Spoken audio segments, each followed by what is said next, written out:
podcast is part of the Podcast Arcade Network. Welcome to the You Choose podcast. Please go to youchoosepodcast.com. That's the letter U, choosepodcast.com for more information about how to get in touch with us. Thank you for listening. Really appreciate the time that you give us. Please share this podcast with somebody you know. We would really appreciate it. And now, on with the show. Got the Choose Your Own Adventure idea because I don't know if you read these when you were a kid, Eddie. Lee, don't get me started. I loved these books as a kid, which I think you did too. Oh, yeah. Love these when I think I was probably 8 or 7 when they came out and started reading them from the library at school. Yep. And just loved them. So we're going to read one together and the viewers, listeners can decide where we want to go. I always liked Edward Packard, his that he wrote, and the iconic art. But this one, Who Killed Harlowe Thrombey, is a good whodunit. And if you've watched the movie Knives Out, this is very loosely based on this book. Oh, nice. Yeah, very loosely. Because go ahead. This is a covert nerd experience. Because this is what we're getting. Yeah, the similarities are the guy that gets killed in the movie is Harlan Thrombey. This one's Harlowe Thrombey. He's a rich guy. Family come over. Somebody dies. So the very loose premise is based on this book. So we'll all read. We'll probably take turns. So maybe I'll start and then Eddie can do the next page. We'll kind of take turns and then you, the viewer, get to decide if we succeed or if we fail and die a burning death. I don't know. We'll see. That's the best kind of death in this book. It is. But it's very 80s, and you can kind of see. I'll start. So it's been just a year since the robber climbed into your Aunt Miranda's bedroom window at 2 a.m. "Get out," she screamed at him, and that's just what he did, taking her pearl necklace with him. The next day, you found a beer bottle in the bushes outside Aunt Miranda's house. Since she isn't the sort to toss beer bottles out the window, you hand it over to the police. The robber's fingerprints were on the bottle, and the police quickly identified him, and now he's safely behind bars. Since then, you've gotten quite a reputation as a detective. You've equipped yourself with a magnifying glass, fingerprint kit, and a cassette recorder, and you're ready for business. Isn't that so, 1982? I love it. You got the cassette recorder. I'm ready. Yes. So some of your friends have decided to become detectives too. That's okay. They're just a bunch of amateurs, except maybe that frizzy-haired girl down the street, Jenny Mudge. She's definitely smart. In fact, sometimes you think she's smarter than you. Now, Jenny Mudge, M-U-D-G-E. Now it looks like you've got your first big case. Harlowe Thrombey, president of Thrombey Plastics Company, has called and asked you to come to his house at 5 o'clock this afternoon. "I hear you have sharp eyes," he says, "and that's what I need right now. I think my life is in danger." So here's the choices at the bottom. Get ready to decide. You asked Thrombey what he was afraid of, but he didn't want to talk on the phone. So you said you'd think about it and call him back. It was exciting to get a call from Harlowe Thrombey. Maybe you should find out more about him before you take the case. So our options. If you phone Thrombey and accept his invitation, turn to page 5. If you tell him that you can't come this afternoon, but you'll call him back in a day or so, turn to page 17. So I guess I didn't clarify. For those of you that don't know, it's simply you get to decide kind of where the story's gonna go, and they give you options and you just turn the page. And this was what we had before computer games in the 80s. So the option is if you phone Thrombey and accept his invitation, turn to page 5. If you tell him that you can't come this afternoon, but you'll call him back in a day or so, turn to page 17. All right, so we'll wait. Let's just wait a second or two, and if we don't get enough comments, then we'll just be the ones to pick. Eddie will make the executive order. And we already have 2 choices. One is accept the invite, and Kim Garrison says option A, and I think that's the same. So let's see. So option A, that would be page 5. So that's right next to it. I'll read this one, Eddie, while you kind of get caught up, and then I'm ready when you are. So. Oh, okay. What do you want to read? Page 5? I can read it if you're cool with it. Okay, go ahead. Here we go. So we've chosen to accept The invitation. Here we go. You knock on Thrombey's door exactly at 5. A stout, balding man opens it. His eyes suspiciously. He eyes you, suspiciously before nervously shaking your hand. I'm Harlowe Thrombey, he says. Before we go inside, I'll show you around the place. The two of you stroll across the lawn, past scores of flowering shrubs and trees. Ahead of you is a large greenhouse. The greenest of houses. It's my wife, Jane, Thrombey says. I do everything to make her happy. Expensive cars, trips around the world. She even has 2 pianos, a concert grand for herself and a smaller one for guests. He stops in his tracks and turns towards you, a dark look on his face, the darkest of looks. The truth is, I think she would rather have me dead. Dun, dun, dun. I'll read the next page while you... What makes you think that? Thrombey pauses again before replying. She told me. A few steps further, reaching the greenhouse, you watch curiously as Thrombey rattles the door and then turns toward you again. I wanted to make sure it was locked for the night, he says. Jenkins, our gardener, keeps arsenic there for spraying the trees. The poor fellow's laid up in the hospital. Maybe your wife just lost her temper, you suggest. I'd like to think so, Thrombey says, shaking his head. Maybe you'll be able to judge when you meet her. She's playing in the concert this afternoon and should be back by 6. You are walking back to the front entrance to the house. Thrombey points at the bright red sports car pulling up to a stop. A trim, bearded man gets out and starts following you. That's Dr. Robert Lipscomb, Thrombey says. He's coming for dinner tonight along with my nephew Chartwell. I love the names Robert Lipscomb and Chartwell. Chartwell! There we go. That's better. Chartwell. You know you were beaten up as a boy. And then his niece Angela. So you have Lipscomb, Chartwell, and Angela. I love this. And Angela, Samantha, Mona. Sorry, that's my Who's the Boss. If I hear Angela, I can't help it. Yeah, yeah. Angela.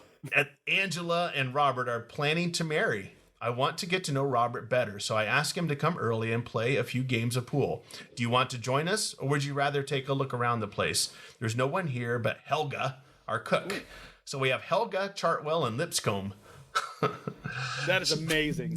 So here's our choices again. If you decide to look around, go to page 8. If you decide to play pool with Harlowe Thrombey and Dr. Lipscomb, turn to page 12. So look around or play pool. This is a fun way to do this, by the way. Yes, I think it's like choose your own adventure is just guaranteed to be a fun time. Like there's times you die quicker than you wanted to. Yeah, you did. Which, isn't that life? Well, but if you were like me or like most people, they just kind of keep a thumb where you're at, and you're like, okay, I'm gonna go to the next one. Like, if I die on this one, I'll probably wait and see what happens here. I picked up several of these just a little while ago. I think it was more of a nostalgia purchase than anything. Exactly. But there were several like this, like Endless Quest and Wizards, Warriors, and You. They're a little more novel-ish. These are very sure. You can tell these are geared towards 8-year-olds.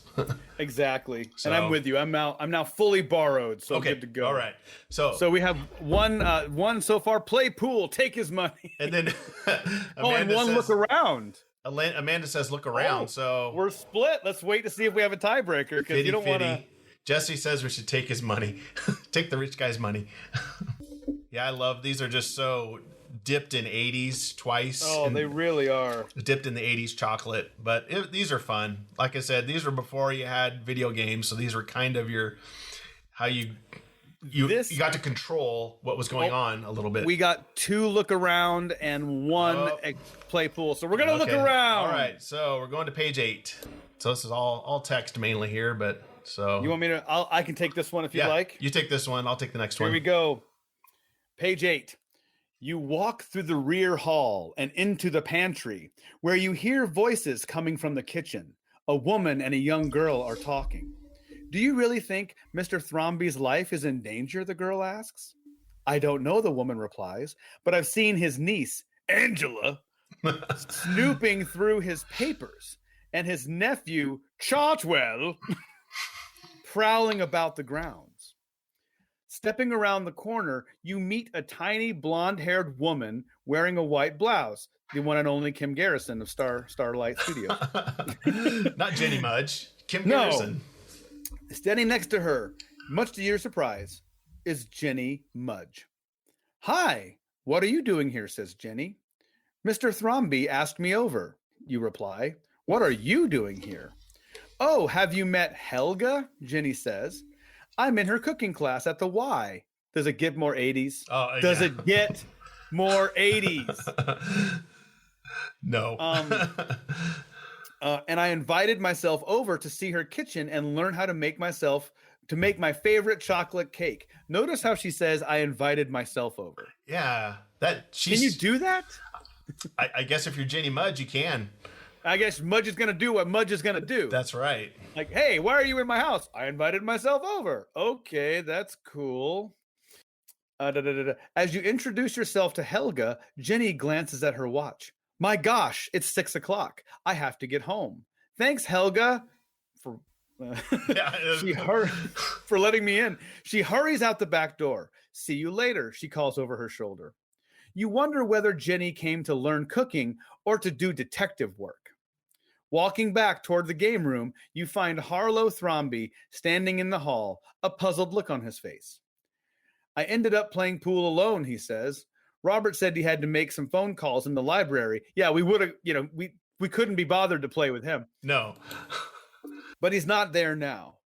As Thrombey is speaking, the front door opens and Robert walks in. Behind him is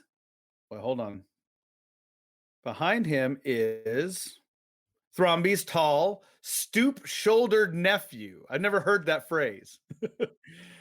"Chartwell." "I noticed Chartwell's car in the driveway," Robert explains, "but he didn't come in, so I went out to meet him." Chartwell gives Robert a curious look and then shakes your hand as Thrombey introduces you. Turn to page 10. Okay. So this is going. We're not dead yet. No, we're still alive. Here we go. Do you want this one? Got a little illustration here. So yeah. Got a little picture? This is you. Yeah, you go for it. All right. Thrombey shows Robert Chartwell and you into the library just as the grandfather clock on the hall strikes 6. Glancing out the window, you see a white Cadillac pulling up the drive. "That's Jane," Thrombey says, back from her concert. I don't know how you'd say, what's a good Thrombey voice? Is it like a defeated? "That's Jane." I don't know. Oh yeah. I mean, he thinks he thinks his wife wants to kill him. So I think he's very much like, okay. Like a defeated. Yeah. A few moments later, a large, round-faced woman enters the library. "So pleased to meet you," Jane says, shaking your hand. "I've heard a lot about you. Will you be joining us for dinner?" See, I don't understand. How does she know about him? He's never solved a case or anything, but somehow she knows. Anyway. You're just open for business. Plot hole, I guess. Thrombey's wife is surprisingly friendly. It's hard to see why he should be afraid of her. Maybe he just imagines his life is in danger. You don't want to sit through a boring dinner, especially since there's a very good movie you'd like to catch at home on TV. It must be the Friday night special, or I don't know. I don't want to miss my shows. My stories are on. Right. You glance at Harlowe Thrombey. "Do stay if you like," he says. So, choice. If you accept the invitation for dinner, go to page 13. If you tell Thrombey you can't stay, but you'll talk to him tomorrow, turn to page 17. So stay for dinner or duck out, go watch your TV show, and call him tomorrow. Do you stay for supper or do you go watch your tunes? Watch your Friday. What would you have done? We're letting our viewers decide, but what would you have done, Lee? Oh, I probably would. Hey, I'm not going to turn down free food, so. Right? I'm already here. Yeah, you're already here, so. But it depends on what the show was, too, though. Yeah, that's true. Fat boy got to eat, so we got one. Fat boy got to eat. One vote. Eat the food. We got eat the food. I think we go and eat the food. Watch your TV show and fat boys got to eat. Okay. Yeah, we got a lot of comments. So what? Page 13. Yes. So we're gonna stay and eat food. So 13. Here we go. You want me to read that one? Yeah, go ahead and do that one. Jane leaves to dress for dinner. When she rejoins the rest of you in the library, it's almost 7 o'clock. Took her that long? Wow. What are you doing? Wow. Does anyone know where Angela is? She asks. There is no response, but a moment later, the question is answered by a knock on the door. Thrombey opens it, and a slender young woman steps inside. Her very light skin contrasts with her dark hair and eyes and her black velvet dress. Angela, at last you're here, Thrombey says. Sorry to be late. I was at my dentist in Springdale. It's almost an hour's drive from here, said Angela. You can't find a dentist that's not an hour away? So it's 7 o'clock. That means she was at the dentist at 6. Right? What kind of business hour? It's already suspicious. Yeah, this sounds fishy. That's all right, my dear, says Thrombey. Now that you're here, I'll ask Helga to serve dinner. She wants to leave early to visit Jenkins. We got Jenkins up in here. Jenkins is the caretaker. Oh, yeah, he's the gardener. Yeah, he had the arsenic, remember? Yes, in the hospital. Yep. In a few moments, everyone is seated around the large oak dining table. Helga brings in salad, rolls, and a platter of roast beef, which Harlowe Thrombey carves with a long silver knife. The roast tastes as good as it looks, which is bad. But everyone seems tense and nervous, and you can hardly enjoy the meal. After dinner, Helga clears off the dishes and hurries out the door. A few minutes later, at about 8 o'clock, Thrombey offers his guests brandy. Everyone but you accepts, because we're not that cool in the 80s. Yeah. And he goes to the pantry, returning a few minutes later with 5 glasses on a tray. I find a glass of brandy before bed helps me sleep, said the alcoholic Thrombey. And of course, it's good after dinner, too. So we'll turn to page. I think Thrombey and Reginald need to get together. Thrombey, yeah, Reginald could teach Thrombey a couple things. That brandy tastes better drank out of the empty body of a merman figure. Do you want to take this or want me to keep going? I'll take this one. Okay. All right. Here's to good health and long life, sir, Robert says as he raises his glass, and the others join in the drinking. Then Robert, Chartwell, and Harlowe Thrombey leave for the game room to play pool, while Angela follows Jane into the music room. Thrombey asks you to join them in the game room. You'd rather play pool, but your job, after all, is to watch Jane. The music room is half filled with 2 grand pianos. Jane sits behind one and Angela the other, while you relax in the armchair. I'm so glad to hear you're taking piano lessons, Jane says to Angela. Would you like to play a duet with me? Oh no, you're much better. I'd rather listen to you, Angela replies. So she's sucking up to the in-laws. That's good. I sense some tension in here, some passive aggressiveness. Yes. Oh no, you go. You're way better than me anyway. Yeah, go ahead.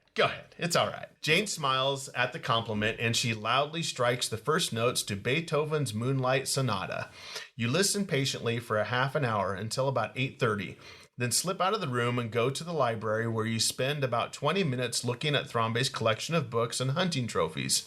Leaving the library, you can still hear the piano, so you walk down the hall to the game room. Chartwell and Robert are playing pool, but Harlowe Thrombey is not with them.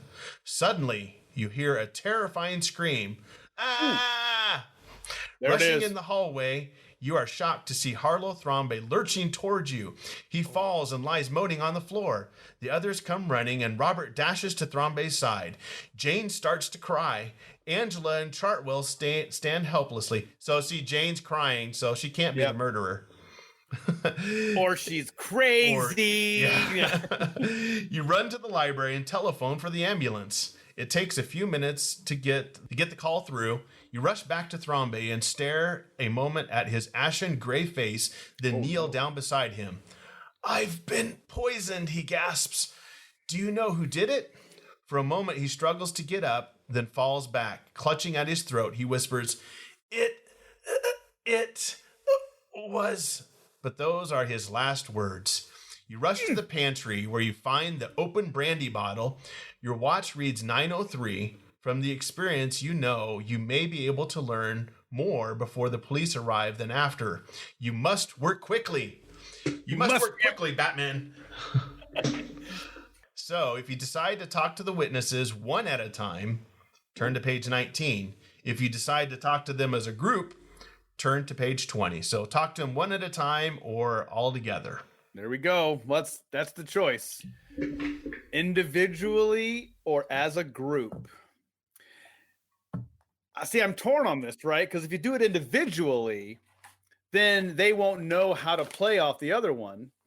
But as a group, nobody has time to kind of like coordinate. You know, like you take one person off to the side and the other people are like, hey, when he comes back, blah, blah, blah. I don't know. Paul says, how come they never just leave the body and go home? He died. Let's just go. Let's just all leave. That's a good one. Yeah. You know, but if somebody says like, hey, I think someone's trying to kill me, and then that dude ends up dying. Paul says, so Paul, we got a vote here. Paul says all together, and then Andrew says one at a time. Oh. Paul says, look for the squirmer. There you go. Who looks a little... So we're split.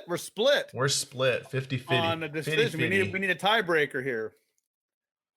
Justice for Thrombey. That's a gorilla, man. Oh, that's Harambe. Yeah. Poor Harambe. So we're split 50-50, Eddie. You might have to make an executive 50-50 decision. split. Let's give it another 15 seconds or however long it takes me to chew this jerky up. Is that turkey jerky? This is Old Trapper. Old Teriyaki. Trapper. Oh, we have Kim for the tiebreaker. All together. And that's page 20? Yes, page 20. And so I will take that sucker. Before you have time to ask any questions, Chartwell tries to take over. You know it. You know, a Chartwell's going to do what a Chartwell's going to do. My uncle and I often fought, he says angrily, but I'm going to find out who murdered him if it's the last thing I do. Okay, says the murderer. Says the guy who's trying to cloud. Just a moment, Robert says. Let's be calm. There's no need for an investigation. All right, right out of the gate. Thrombey told me who the murderer was the moment I reached him. What did he say, you ask? He was very weak. He could hardly talk, Robert replies, but I distinctly heard him say, it was Jane. She poured my last drink. Is Chartwell a black rebel? Yes. Yeah. You liar, Jane shouts. Everyone begins talking at once, and it takes you a moment to quiet them down. It was also your choice to talk to everyone at the same time. I want to know where everyone was between the time Thrombey served brandy and the time he went back to pour his last drink. Actually, Chartwell says, Robert and I never left the game room. You are interrupted by a loud knocking at the door. In a moment, police inspector, oh Lord. Yeah, this is a good one. Proofrock. Proofrock. See these names, hilarious. And two officers storm into the room. Everyone stay where you are, Proofrock shouts. Please tell me Chartwell's last name is Proofrock. I got to ask you, Eddie, with Robert here, he's a doctor. Can you imagine him interrupting and say, excuse me, it's Dr. Robert Lipscomb, exactly. Please? I didn't go to 7 years of medical school to be called to not Mr. Exactly. So now we're going to page 34, Lee. I think such is the choose your own adventure experience. You're hopping all over. You are. You don't stay in one place. So, okay, 34. A big man with a bushy red mustache, Proofrock, strides around the library like a drill sergeant. Be very careful about fingerprints, he says to his men in a loud voice. And I want anything that looks suspicious sent to the lab for analysis. Yes, sir, the officer replies. Proofrock asks everyone to identify himself and starts making notes in a little black book. When he learns Robert Lipscomb, Dr. Robert Lipscomb, is a physician. Yeah, exactly. He looks up with a smile. You must know a great deal about poison, doctor. See, he acknowledges he's a doctor there. Right out of the gate. Yeah. He's like, I like this guy. I do. Robert flushes with anger. Are you implying that I murdered Thrombey, he cries. Ignoring Robert, Prufrock says, I'm going to talk to you one at a time. And remember, anything you say may be used against you. Robert Lipscomb, come with me. Officer Schmidt will stay with the rest of you. Prufrock crosses the room and looks you in the eye. So, the great detective is here. See, again, this is his first case. How is he the great detective? Are they being sarcastic? I think they're being sarcastic. They're I take that back. He did help solve his aunt's the break-in, I guess, at the beginning. That's true. Okay. That one case. Still? Okay.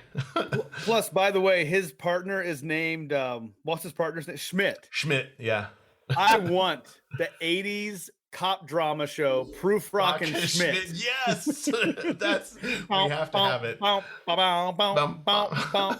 and Schmidt. That's like a, yes, that would be awesome, actually. You can go Prufrock yourself. You got Schmidt on your face. I mean, we had Hardcastle and McCormick. We had, Riptide. We might as well have Prufrock and Schmidt. We had Remington Steele. Remington Steele. Now we got... Was it Scarecrow and Mrs. King or whatever it was called? BJ and the Bear. Now we got Prufrock and Schmidt. Oh, man. I love it. Sorry to hijack. No, that's okay. That's okay. Let's see. Prufrock crosses the room. Okay. He says sarcastically, you might as well go home to bed. I won't have any trouble solving this one. You smile to yourself. It's not likely this will be the case that breaks Prufrock's long string of unsolved crimes. In any event, Thrombey asks for your help, and it's your duty to figure out who murdered him. While Prufrock questions the dinner guests, you decide to look elsewhere. Decision time. Ooh. If you inspect the greenhouse, remember he said that's where the arsenic is kept. Yep. So there's a hint. So go to the greenhouse, or do you want to go to the hospital and talk to Jenkins, the gardener? So go to the greenhouse, or do we go to the hospital and talk to the gardener? Greenhouse or hospital. I have my next... Amanda's writing her next movie. You let me know. We're going to work on this together. She's writing Prufrock and Schmidt. We have one hospital, one greenhouse. Let's see what we get for a tie break. If I am writing Prufrock and Schmidt, or if I'm helping make that happen, we have to have one of them be like he can see ghosts. Oh, yeah. Oh, greenhouse. Paul broke it. Greenhouse. Otherwise, we just have to come back to the dang house. Okay. Page 33. 33. So we turn back with one page. With a great illustration in there, by the way. Oh, yeah. There you got your magnifying glass and your little pen light. The body that we are inhabiting in this story is that of like an 8-year-old boy. Yes, a giant head and a skinny little body. Exactly, or maybe like a 12 or 13-year-old, like his head's all huge. Yeah. All right, here we go. You walk across the lawn, wet with the evening dew. Ooh, we're getting a little details here. When you reach the greenhouse, you are surprised to find the door wide open. You shine your pocket flashlight, which was new technology in the 80s. On the door frame and look at it through your magnifying glass. The wood looks as if it has been gouged by a large pair of sharp-pointed shears. Inside, you walk past rows of potted plants. At the far end is a steel file cabinet. On the top shelf are bottles of insecticide and rat poison. The shelf is covered with dust, except in one small round space from which a bottle has obviously been removed. Suddenly, a voice calls, "Who's there?" It's Prufrock. Of course Of course it is. Shining his flashlight in your eyes. "Oh, it's you," he says. "We phoned Jenkins at the hospital. He says there's a bottle of arsenic on the top of that cabinet." "There isn't any more," you reply. "Someone broke in this afternoon and took it." "One thing we can be sure of then," Prufrock says, "Jane Thrombey didn't do it. She had her own key and wouldn't have needed to force the door open." He stands silently for a moment, apparently thinking. "Well, the evidence is gone. There's nothing more to do tonight. I'm going home to get some sleep. Worst cop ever." Hashtag worst cop ever.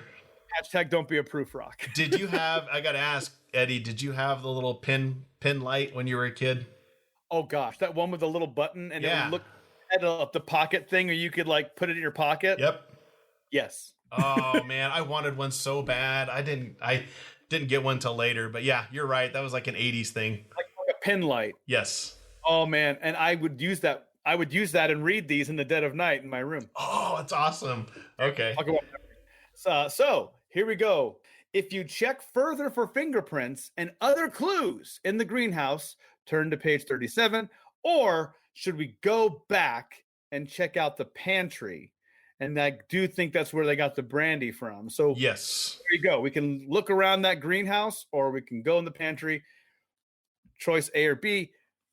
Let's let the viewers decide.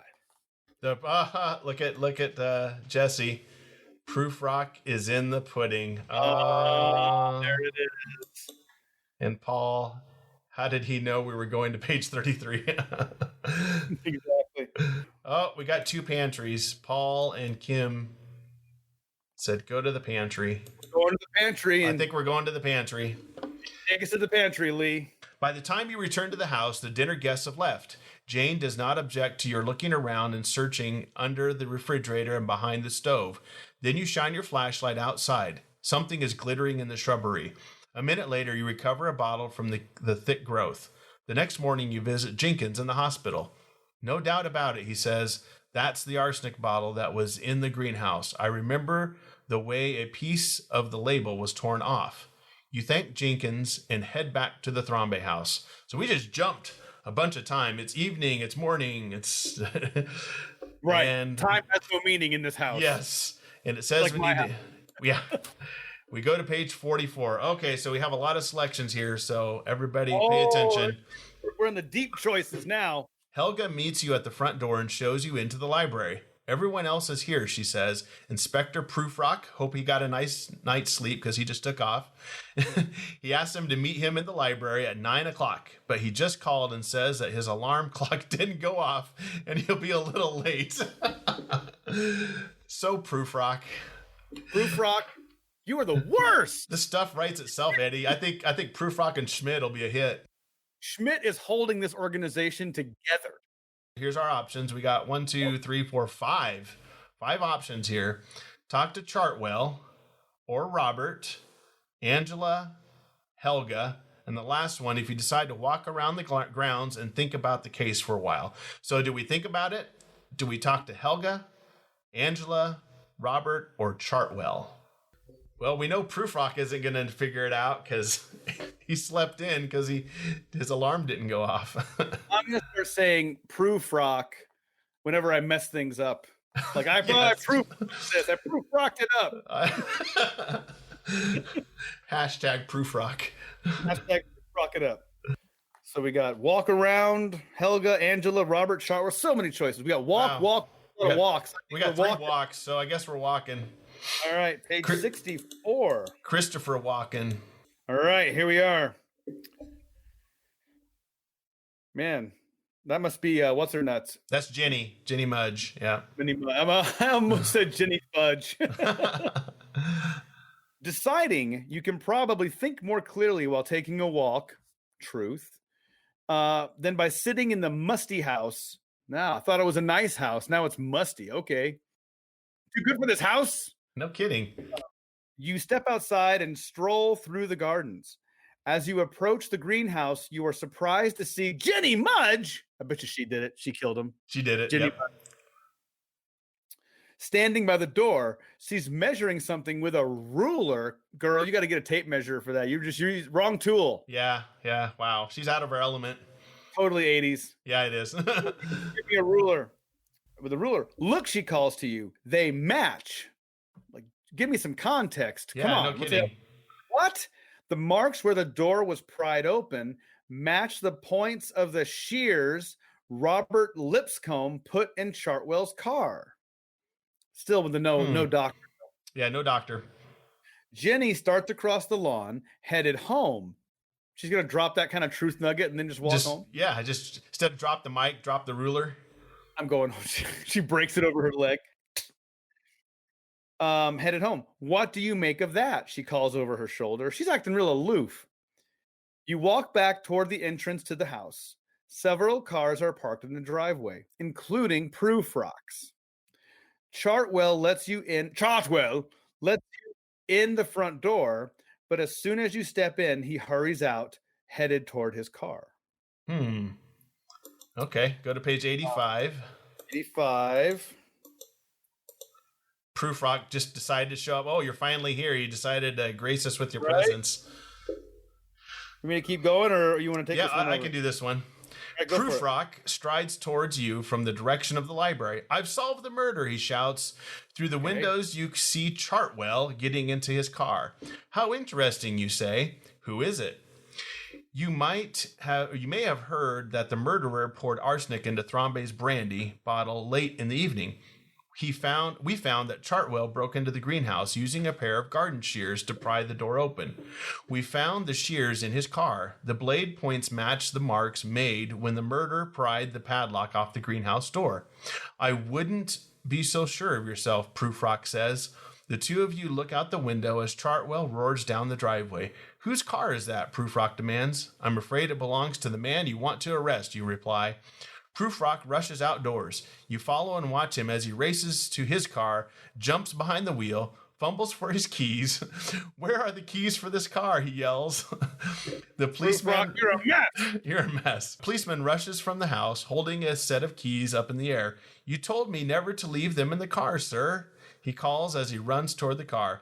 A moment later, they roar down the driveway, lights flashing, sirens screaming. Go to page 86. Oh, boy. You shake your head in disbelief, at least as likely that the person who used the shears would toss them in Chartwell's car as that Chartwell would leave them there. Prufrock reminds you of a dog chasing a rabbit that has just run the other way.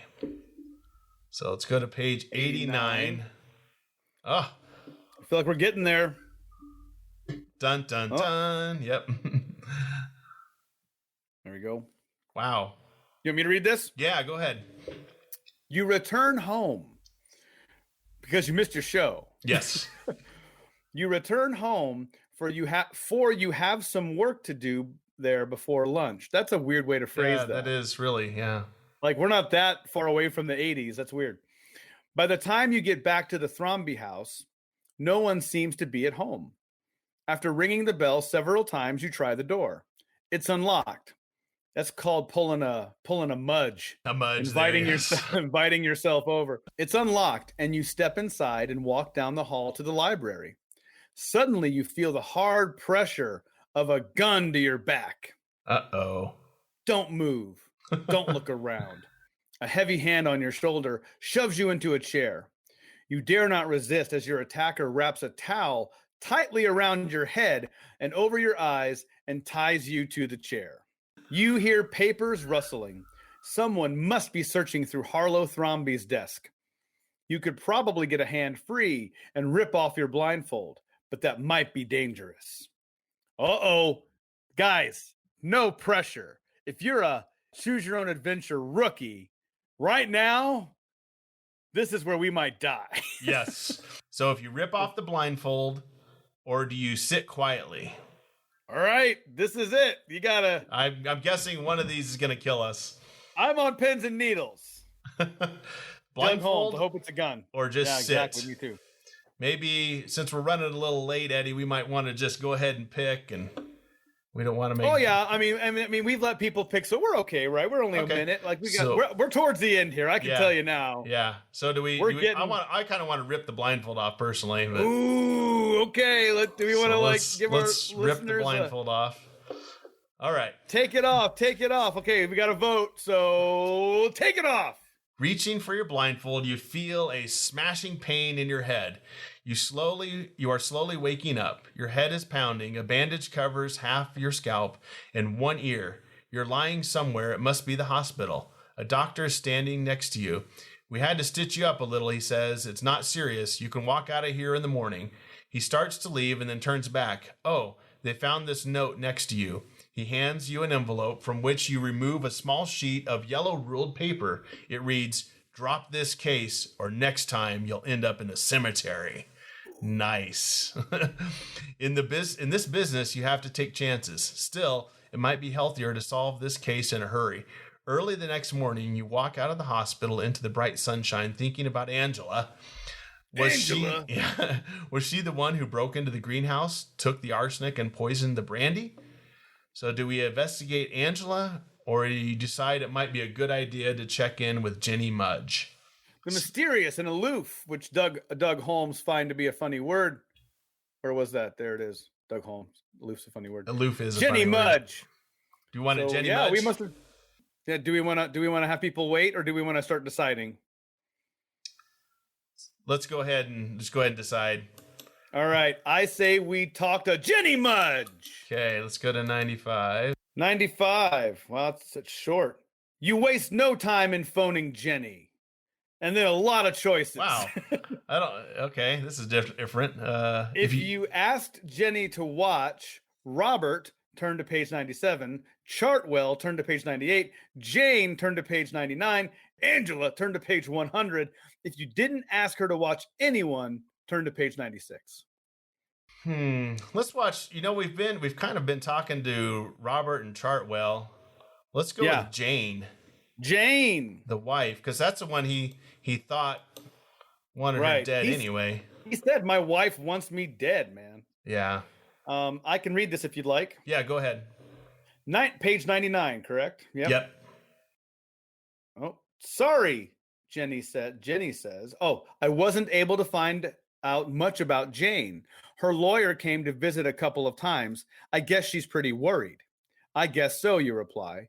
"But with someone like Proofrock in charge of this case, you could be worried even if you're innocent." That's a Proofrock burn right there. Yes.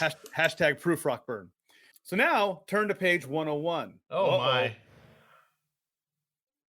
There you go, sir. It's up. You're up. Wow. What should you do next? And we have I don't remember this many options. We're getting all the juice out of this one. This is great. If you found fingerprints on the bottle of the brandy and you want to check out the lab report, so we check out the lab report. If you found fingerprints in the greenhouse and want to check out the lab report, go there. I don't think you found fingerprints on anything. I don't remember that, but yeah. If you decide, so here's all of our cast of characters: Robert, Chartwell, Angela, Jane, Jenny. Boy, we're going to even interview Proofrock, Gilliam Prim. I don't think we've even talked to that guy. If you decide to sit in a quiet place and think some more, if you decide to give up on the case, if you're gone too far. If you're absolutely sure you have the case wrapped up, turn to page 122. I'm gonna just wrap up the case. You want to just wrap it up? You want to walk away? I don't want to walk away. I think I know who it is. Let's do it. Who are we going with? Let's go to page 122. That's what it tells us to do.